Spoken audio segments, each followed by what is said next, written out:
بسم الله الرحمن الرحيم الحمد لله رب العالمين والصلاة والسلام على سيدنا ومولانا محمد وآله وأزواجه وذريته أجمعين.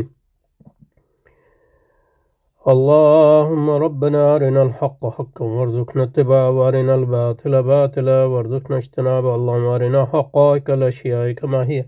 اللهم ربنا أرنا حقائق الأشياء كما هي. اللهم ربنا أرنا حقائق الأشياء كما هي.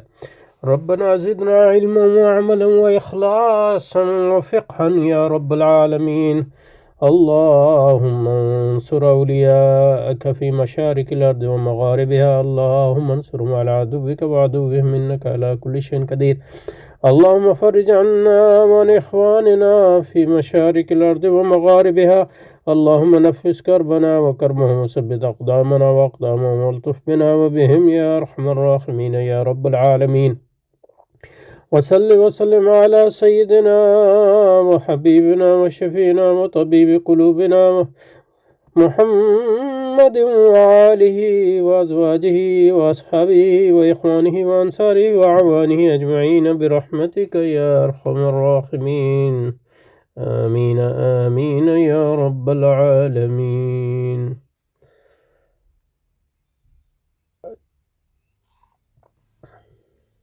اچھا جی، یونس بھائی کے مضمون کا مطالعہ جاری رکھتے ہیں. عقائد و شریعت کی فطری و مضبوط تعبیر. انہوں نے اسلام کے عقائد مولانا مودودی کے مطابق جس طرح یونس بھائی نے اس کی تعبیر کیا، مجھے تو تجدید و احیاء دین پڑھے ہوئے تقریباً 25-30 سال ہو گئے ہیں، تو ہو سکتا ہے بہت سی چیزیں جو ہیں بھول گئی.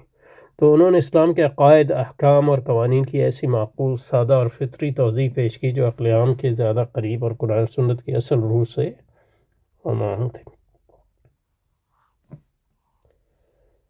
اس نے اصطلاحی فلسفیانہ کی جگہ واضح اور مؤثر استدلال فراہم کیا. اب اس میں بھی یہی ہے کہ جو فطرت کیا ہے، یہ بھی سیاق ہے. سیاق کی اس لیے بڑی اہمیت ہے، جس کو فطری چیزیں کہتے ہیں. یہ مطلب یہ ہے کہ قرآن و سنت کی روح سے، یعنی امام غزالی نے کیا لکھا ہے جو قرآن و سنت کی روح کے قریب نہیں ہے.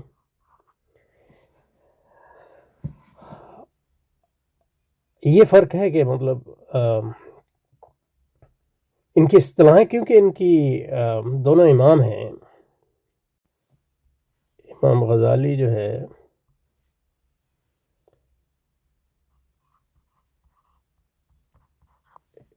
امام ابن تیمیہ.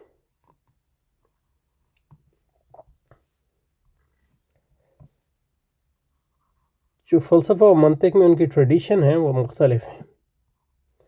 تو امام غزالی کی جو ہے وہ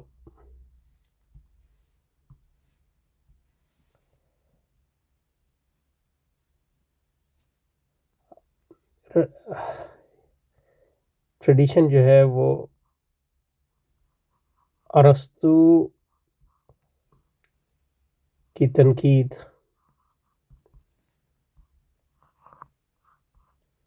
لیکن جو اس کی منطقی اصطلاحات ہیں، خاص طور پہ منطق میں جو طریقہ کار ہے اس کو تنقید کر کے قبول کرتے ہیں. یعنی یہ مثال، یہ یعنی صرف وضاحت کے لیے دے رہا ہوں، لیکن ایک لحاظ سے ہم کہہ سکتے ہیں کہ امام غزالی کی ٹریڈیشن جو ہے، روایت جو ہے، وہ ریشنلسٹ ہے عمومی معنوں میں، منطق میں بھی اور فلسفے. امام ابن تیمیہ کی جو ہے امپیریسسٹ ہے، تجربیت. اس کا یہ مطلب نہیں ہے کہ امام غزالی کے ہاں تجربے کی اہمیت نہیں ہے، یا امام ابن تیمیہ کے ہاں عقل کی اہمیت نہیں ہے، لیکن ان کے تصورات جو ہے تجربے اور عقل کے مختلف ہے. اور اس کا اثر جو ہے اصطلاحات پہ پڑتا ہے. تو جب مطلب امام ابن تیمیہ کہتے ہیں فطری چیز ہے، فطری سادہ اور فطری اور معقول طریقے سے پیش کرتے ہیں، تو سادگی اور فطرت اور معقولیت کے خاص تصورات ہیں. ورنہ مطلب یہ ہے کہ احیاء العلوم میں یا الحکمت فی مخلوقات اللہ، یا دوسری کتابوں میں کون سی ایسی چیزیں جو پیچیدہ ہیں. مطلب امام غزالی کا طریقہ تو ایسا مطلب صاف سادہ اور سلیس ہے. یعنی المستصفیٰ بھی پڑھے، اصول کی کتاب ہے، اس میں منطق کا باب ہے شروع میں. اس طرح منطق وضاحت سے بیان کرتے ہیں منطقی مسائل کو. اس سے پتہ چلتا ہے کہ آدمی کو جو ہے تصورات پر حاوی ہے،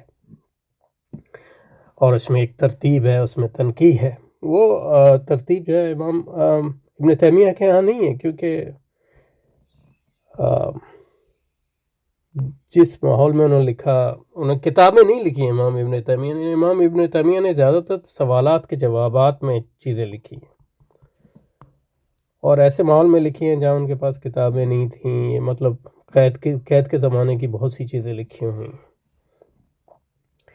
بہرحال تو سادہ، فطری اور معقول جو ہے، جب آپ تجربیت کے کانٹیکس میں کرتے ہیں کہ کوئی ایسی سادگی اور معقولیت ہے جو سیاق سے بالا ہو، تو ایسی غلط، یہ صحیح بات نہیں ہے. سیاق سے بالا ہو، زیادہ تر یہ ہوتا ہے کہ یہ اصطلاحات کا فرق ہے. ایک کی ٹریڈیشن جو ہے وہ شرعی ہے، شافعی ہے، اور فلسفہ منطق میں یعنی عموماً ارسطاطیلیسی ہے اس کی تنقیح کے بعد. جبکہ دوسری طرف جو ہے امام ابن تیمیہ کی ٹریڈیشن جو ہے وہ حنبلی ہے عقائد میں. یعنی اس کو سلفی کہتے ہیں لوگ، لیکن اور فقہ میں بھی حنبلی ہے، گو کہ وہ مجتہد ہیں فی المذہب.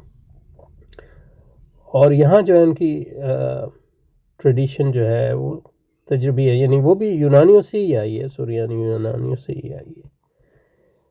لیکن جو ارسطو کے مخالف، یا ارسطو اور سقراط کے مخالف نہ بھی کہیں تو مطلب یہ ہے کہ رائیولز جو فلسفیانہ ٹریڈیشن ہے، خاص طور پہ ایپیکیورینس ہیں،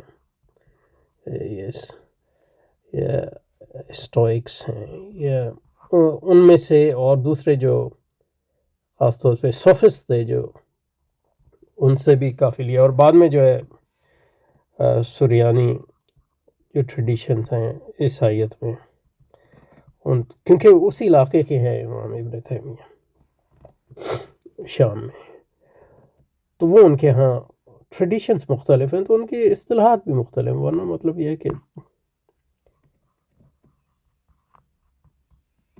اور دوسرا اہم فرق یہ ہے، اور یہ اصل فرق ہے، کہ امام غزالی جو ہے وہ تہذیب مخالف سے پیکار میں ہے.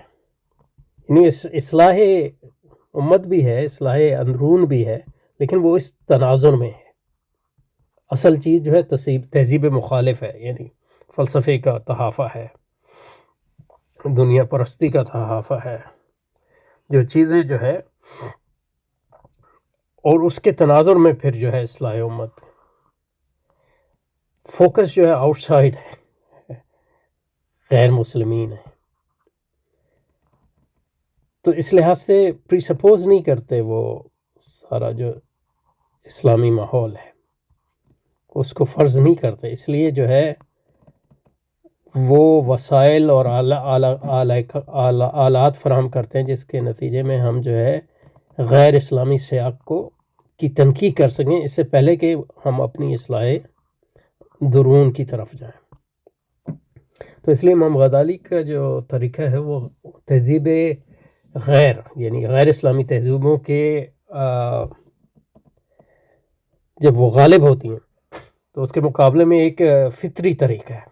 اس کے برعکس امام ابن تیمیہ، گو کہ انہوں نے مطلب یہ ہے کہ عیسائیت وغیرہ کی خلاف بھی کتابیں لکھی ہیں، وہ اہم کام ہے، لیکن یہ کہ اصل جو ان کا فوکس ہے، اور ساری ہمبلی ٹریڈیشن کا فوکس ہے، وہ اندرونے ہے. یعنی مسلمانوں کو مسلمان بنانا ہے، اندرونی تطہیر ہے.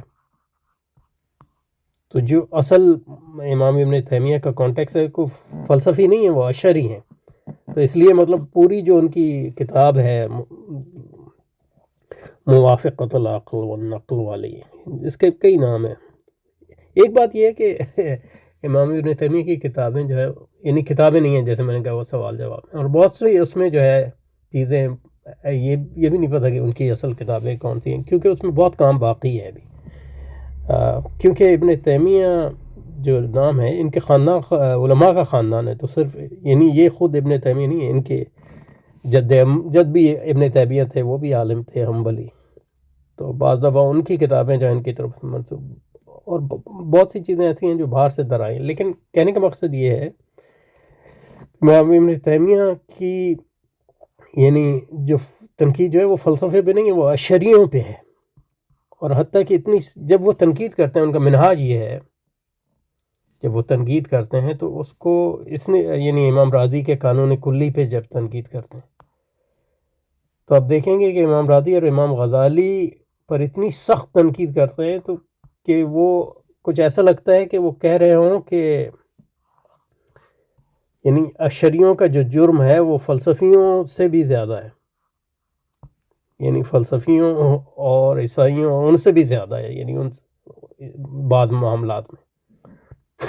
لیکن یہ ان کا منہاج ہے، وہ منہاج یہ ہے کہ وہ ایک بات لے لیں گے اشعری کی تو وہ دیکھیں گے اس کا منطقی نتیجہ کیا ہے، وہ منطقی نتیجہ جو ہے وہ کفر سے بھی بڑھ کے پہنچا دیتے ہیں۔ لیکن اس کا مطلب یہ نہیں ہے کہ وہ اشعریوں پہ کفر کا یہ لوگ سمجھتے نہیں فتویٰ لگا رہے ہیں یا نہیں، لیکن ان کی باتیں کہتے ہیں کہ اگر اس کا منطقی نتیجہ نکلے تو وہ اس سے بھی بری ہیں جو فلسفیوں نے کہیں یا عیسائیوں نے کہیں وغیرہ وغیرہ۔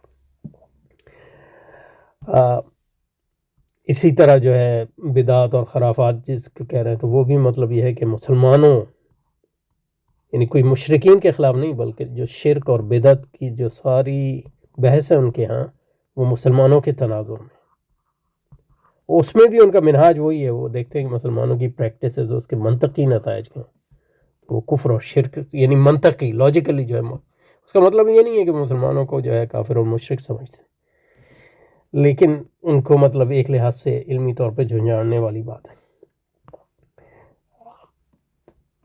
تو یہ سارا جو ان کا فوکس ہے وہ اندرون پہ ہے، اور جو سختی ہے وہ اندرون پہ ہے، کیونکہ جب اس تناظر میں وہ بات نہیں کر رہے ہوتے تو اشعریوں یعنی حتیٰ کہ شیعوں کے خلاف بھی انہوں نے کتابیں لکھی ہیں، اور اس میں ظاہر ہے اور بھی سخت ہیں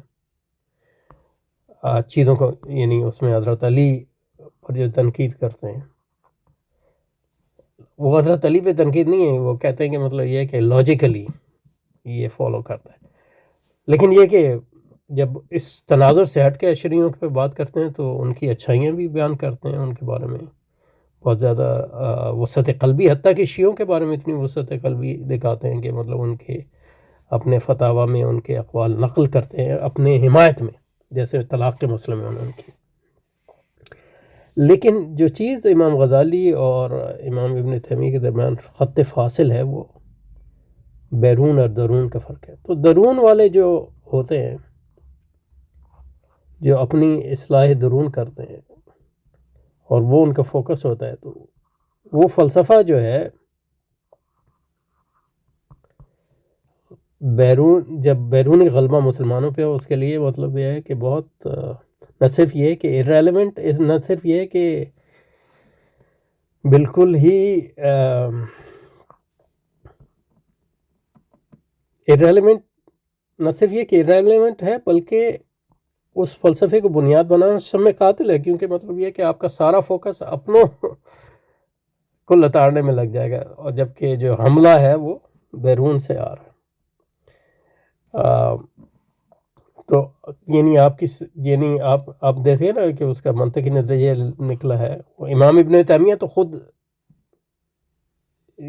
اس نہج پہ نہیں تھے، لیکن یہ کہ جب وہ ایک بہت بڑے عالم تھے، لیکن جب آپ کے فالوورز تو اتنے پائے کہ نہ عالم ہوتے ہیں نہ اور جو عالم نہ ہوں تو ان کی بات ہی کیا، تو پھر جو بات بن جاتی ہے وہ یہ بات بن جاتی ہے کہ مسلمانوں کی جو اندرونی کمزوریاں ہیں ان پر اتنا فوکس ہوتا ہے کہ اس کو کفار کے کفر اور مشرکین کے شرک سے بھی عملاً آپ زیادہ اہمیت دیتے ہیں، کہتے ہیں کہ اور ایک یعنی غیر منطقی کرائٹیرین بن جاتا ہے کہ اسلام اور مسلمانوں کا ایک خالص اسلام کا تصور جو حقیقت میں کبھی اس کا وجود نہیں ہو سکتا، اور اس کے نتیجے میں یہ ہوتا ہے کہ آپ جب کفر اور اسلام کا مارکا ہے تو آپ کفر کے ساتھی بن جاتے ہیں پریکٹیکلی، جیسے آج ہو رہا ہے، کیونکہ آپ کی نظر جو ہے آپ کہتے ہیں کہ جب تک ہم خالص نہیں ہوں گے ہم کافروں سے تو کبھی جیت ہی نہیں سکیں گے، تو اصل دشمن اندر ہے، باہر نہیں ہے۔